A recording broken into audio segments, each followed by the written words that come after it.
ఓయ్ ఇది జీలకర్ర బెల్లం. ఇవి రెండు వేరు చేయలేనంతగా కలిసిపోతాయి. పెళ్లి తర్వాత భార్యాభర్తలు కూడా జీవితాంతం అలా కలిసి ఉండాలని ఇవి తలపై పెట్టిస్తుంది.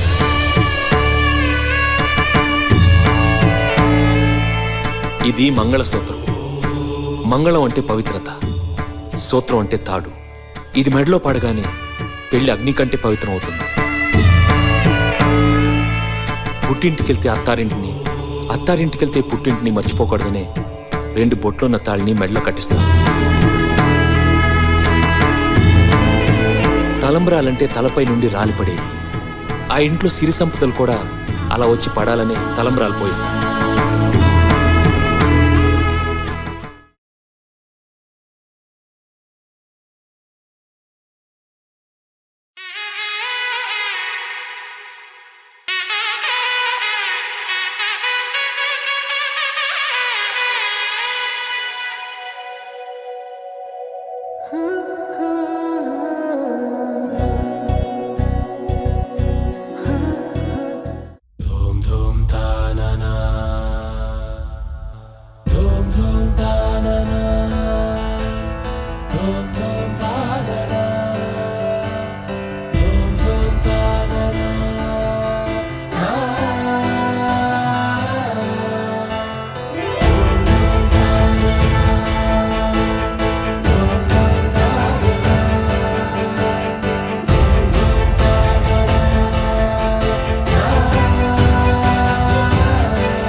సౌఖ్యమంతమా భాగ్యమంతమా సంపదంతమా మురితమంతమా వేడుకంతమా వెలుతురంతమా ప్రేమాంతమా ప్రాణమంతమా గడపను వదలగ మీ గుడి చేరగ తలను వంచి తరలి వెళ్ళు తరుణంలో తడి ముసిరిను కన్నుల్లో తడి ముసిరిను కన్నుల్లో తడి ముసిరిను కన్నుల్లో.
सैया तू कमाल का, बातें भी कमाल की। प्रेम रतन धन पायो, प्रेम रतन धन पायो, रत मिलन की